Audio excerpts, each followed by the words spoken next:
Welcome to Creative Writing 101. In this class, I'll be teaching you the fundamentals of creative writing, specifically prose fiction. Much of what I teach can also be applied to scripts and screenplays, especially today's lesson. Each lesson will include a discussion on a topic, such as plot, dialogue, etc., as well as a reading list, writing exercises, and homework. And no, your homework isn't graded, but if you do want feedback on your writing, I offer editing and coaching services on aspacetowrite.com. In today's lesson, we're talking about building characters. Our stories wouldn't exist without the people, animals, and other beings for them to happen to. But a story isn't just something that happens to someone, it's something that happens to change someone. If you're taking notes, you're going to want to write that down because that's pretty important. The word change is absolutely key to understanding the relationship between story and character. You might have a good idea, you might have created a really interesting character, but you haven't got a story unless it changes your character in some fundamental way, so that by the end, they're different from who they were at the start. Even the most plot-driven stories must abide by this rule. Your character, in particular your main character, needs to have changed by the end of the story. And okay, it's not a hard and fast rule. There are some stories that break the rule, and I'll share an example later. But the thing is, if you're going to break this rule, you have to do it consciously. We need to know the rules in order to break them. So remember, a story is something that happens to change someone. And here's your first exercise. It's very simple. Take a character, any character, and you're going to write a scene where they go to a bakery. And this visit to the bakery has to change them in some way. And remember that changes can be small. Maybe by the end of the scene, they've made a decision to do something, or maybe they've realized something about themselves or someone they know. Maybe something happens in the bakery that calls into question a belief or assumption that they had. I leave it up to you. So whatever you go with, write this scene for about 10 to 15 minutes. So now that we've discussed the relationship between character and story, let's talk about how to create vivid and interesting characters. Great characters feel real. They feel like real people. We as writers make our characters feel real by knowing who they are inside and out. So when we're creating a new character, it helps to have a guide, like a form to fill out. Now there are many topics and questions you can address when you're creating your character, but here are my suggestions. And you might want to take a screenshot or pause the video so you can write these down.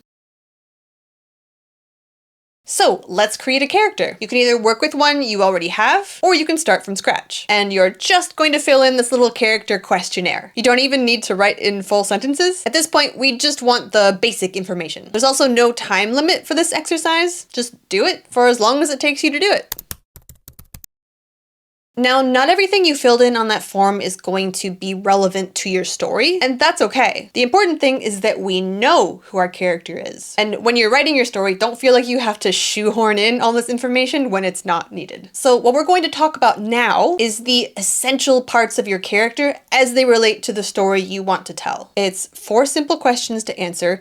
Every writer needs to know the answer to them because this is what's going to drive your story forward. The questions are, what does your character want? What does your character need? Do they get these things by the end of your story? And do they learn any lessons in the process of getting or not getting these things? Now, to answer these questions, it might help to have at least a vague idea of what your story is. But if you don't have a plot and you're just starting from character now, that's perfectly fine. Just make sure that when you're making these decisions about character, you're choosing kind of story dynamic wants and needs. Another thing I should mention is that what a character wants and what a character needs are usually different things. Even if you have, say, a poor, starving character who wants nothing but a good hot meal, you wouldn't say what they need is a hot meal. You would say what they need is to survive. So when you're working through these questions, think carefully and make sure you're giving different answers for those two.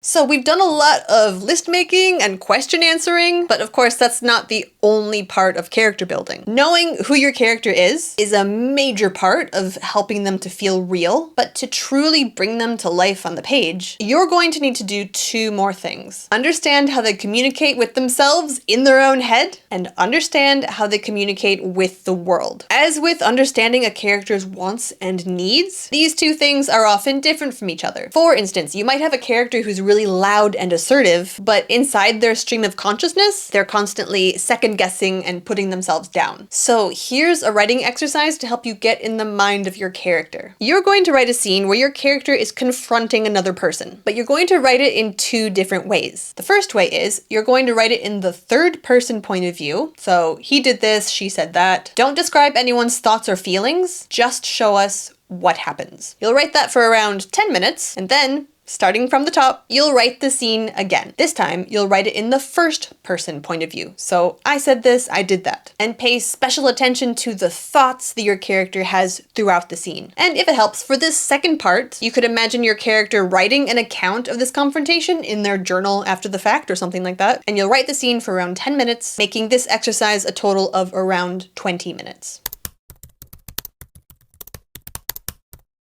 You should now have a pretty good idea of who your character is, how they behave, and how their mind works. And to continue your character development journey, here is your homework. Think of the last movie you saw, and I want you to write a review of that movie as your character. So really get in their mind and think about whether they would like the movie, why or why not, whether seeing it sparked any thoughts or memories for them, and whether they'd recommend the movie to anybody else. So that's part 1. Part 2 of your homework is this. Write a scene where your character is faced with a crisis. This could be a scene for your work in progress, but it doesn't have to be. And if you need a scenario, then you could write about what your character does in the case of a power outage. Not only will this exercise give you more practice being inside their head, but what you come up with is going to help you immensely. Because as writers, it's so important for us to know what our characters would do in drastic situations. How do they react? Do they panic? Do they keep their cool? Do they try and get help? Or try and tackle the problem themselves? And here's this week's reading list. Pride and Prejudice by Jane Austen, Great Expectations by Charles Dickens, Franny and Zoe by J.D. Salinger, and The Joy Luck Club by Amy Tan. All of these books contain really vivid, complex, distinct, and memorable characters, which is what we want our characters to be. So it helps to expose ourselves to writers who do it well. I also promise to give you an example of a book where a character does not change much by the end, and for that I would recommend Convenience Store Woman by Sayaka Murata. And please feel free to add your own recommendations for books with complex, realistic, and compelling characters to the comments. Have fun and see you in the next lesson!